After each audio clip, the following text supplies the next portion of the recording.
Good morning. Thanks for stopping by again. Come on in. This is a tough one. I keep thinking of things as I go through and I'm working without a script.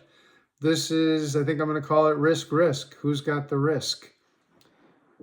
It has been prompted by two things. I'm going to check them off as I go so I keep you guys informed without wasting any of your time. Two causes. Online, there's a company that says they hate annuities. They have 9 reasons they hate annuities. They would never sell one to anybody, even their worst enemy's cat. They further go on to say, there is nothing that an insurance product can do that a brokerage product cannot do. That's entirely false. Specifically, in an income annuity, you buy a little insurance policy, an income rider for 1% of your income base, just 1%. And that guarantees that in the event of your account running out, they will continue to pay you the agreed upon income. There's nothing like that on the brokerage side. Don't you wish there were? Wouldn't you gladly pay the broker that maybe you're paying 2%, another percent for an agreed upon income even after your account goes to zero? Well, they wouldn't really want to do that because your money's in the market and it's at risk the whole time.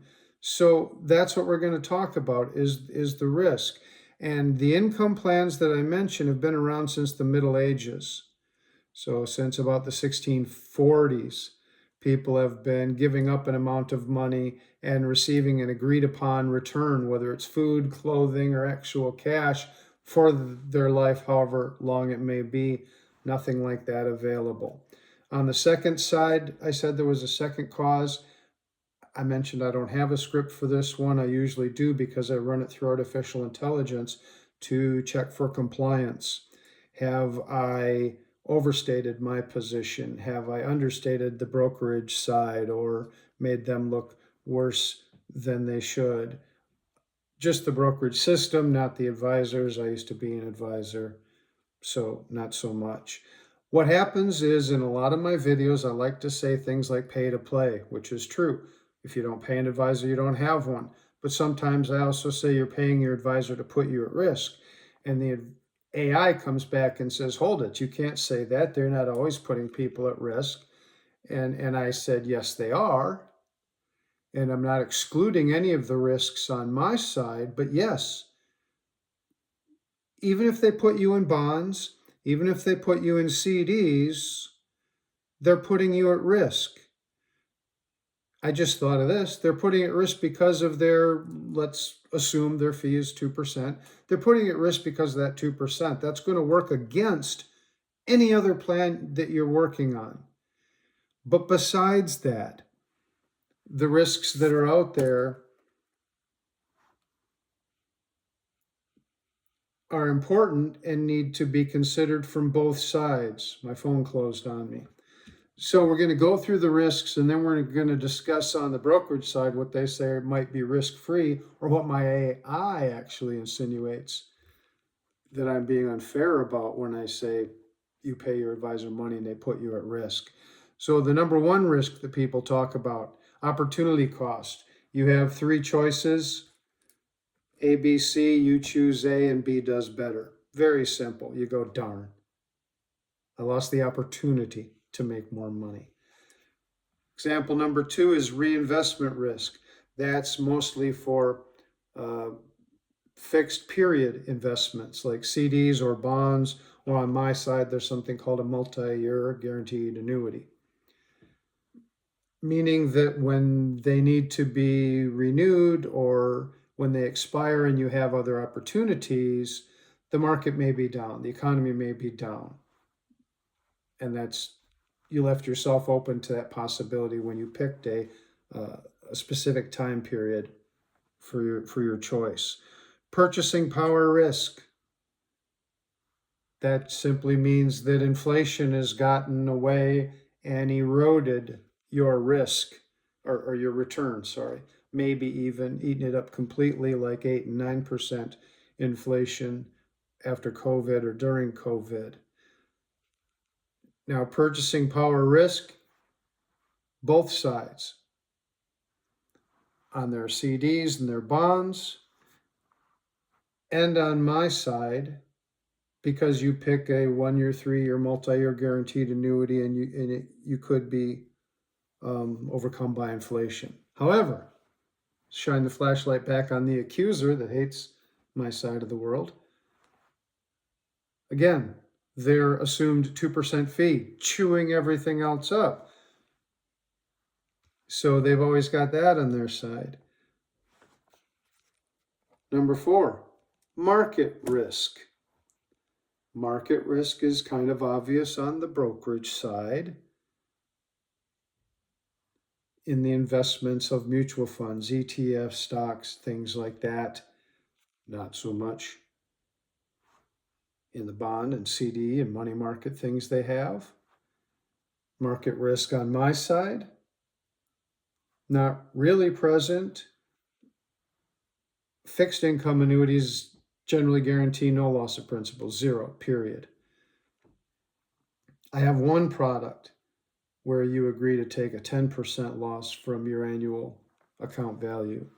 That's as risky as my side gets on the market and volatility side. But again, the 2% fee that we're assuming on top of it. Sequence of returns. If you're in the market 3 years before retirement and it drops, if you're in the market in 1999 and you wanted to retire in 2005, I feel so bad for you, because from 2000 to 2002, NASDAQ lost over 70%. You can't leave yourself open to that. So that's a risk of investing, and that's a risk of leaving your money in the pay-to-play system, exposed to the market possibly for a time period too close to your retirement date. Whereas on my side, just the sequence of returns on those fixed period annuities that we have. Now the 6th one, risk number 6, is going to take me back. Risk number 6 is the risk of everybody being so healthy these days, the risk of outliving your money. They have absolutely nothing on the brokerage side. They don't discuss it. It's not, he won't even say it.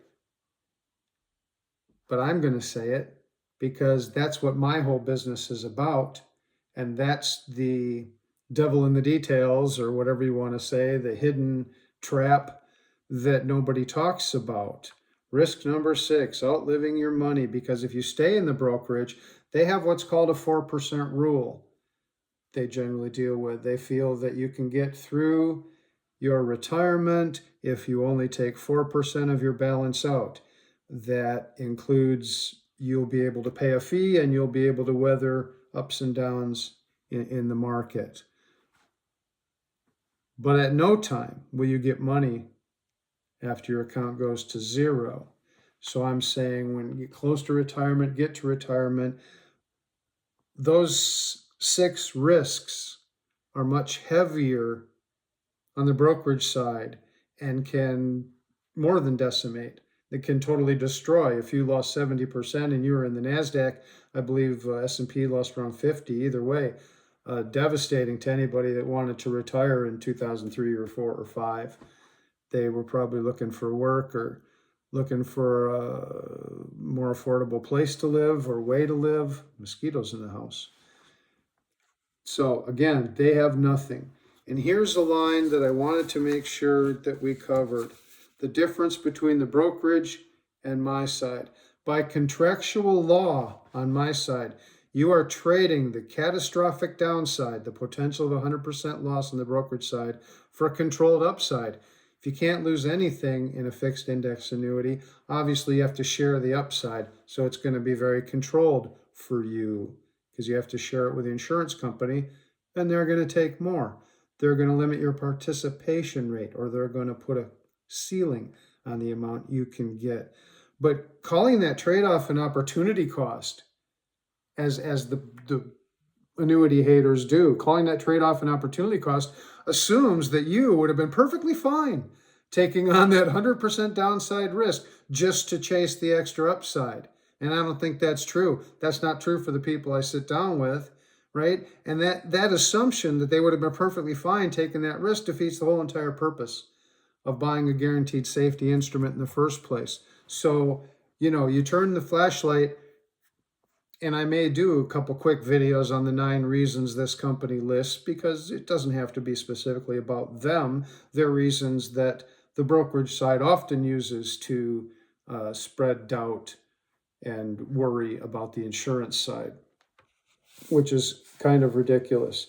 So just to go through, bonds have opportunity and CDs, opportunity cost, reinvestment risk, inflation risk, even money markets. They don't have a fixed period, so the economy can go down, you get a lower return, so risk, opportunity cost, inflation risk. And on my side, on the fixed index annuity, we have completely eliminated 100% market volatility and market risk, except for that one product I have.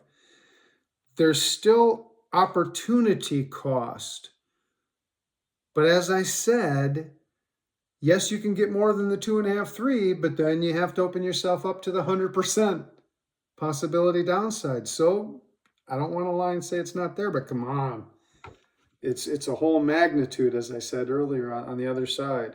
There are rules that could change. There's income tax laws and things like that could change, but they're going to affect both sides. And I guess they could affect mine. I'm not sure how, once you're locked into something.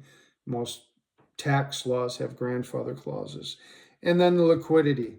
This is where I'm going to get a little upset. Liquidity, they say on my side, is a problem. You can take money out of their side. Well, that's not true. Liquidity is a problem on their side with CDs. Liquidity is a problem on their side with bonds. All right, so don't just say liquidity is a problem on my side. But what they're talking about is surrender charges. Surrender charges are, by name, tied to annuities. They have other charges on the brokerage side. They call them your annual advisory fee. And you tack that onto maybe other charges and the rule of thumb that I've found on the internet, assumption 2%. So isn't that weird? They're telling you to look over at my side of the fence on the insurance side and say, look at those darn surrender charges. They start at 10%. And I'm saying, look over there where you are or at their side. And if they're charging 2%, you're paying the highest surrender charge possible every 5 years. You've done it once in 5 years, twice in 10 years, 4 times in 20 years, 6 times in 30 years. How can you be worried about something that may or may not happen, and it's only 10% for 1 year? Then it's 9, 8, 7, so like that. And their charge will absolutely always happen. My charge will only happen maybe. Now let's compare apples with apples. If you're going to go into their plan and try and survive on the 4% rule, you can't take any more money out. Obviously, you blow it out. So you can't say you're going to come over to my plan and take more than the agreed income amount out, because that's the only time you incur surrender charges. So mostly I want to point out that my charges, surrender charges, may never happen and usually don't. Theirs always happen and only stop if you go broke. Plus on their side, 100% theoretical downside. On my side, no downside, or one product where you agree to a 10% downside from your annual balance. That's it. That's the whole thing on planning. I just wanted to make sure, planning and risk, I wanted to make sure that you understand,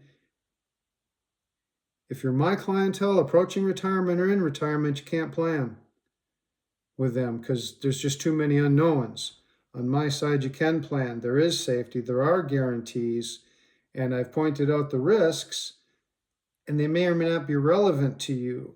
But the impact on the brokerage side could destroy your retirement. The impact on my side it was really only the surrender charge. That means something terrible happened in your life.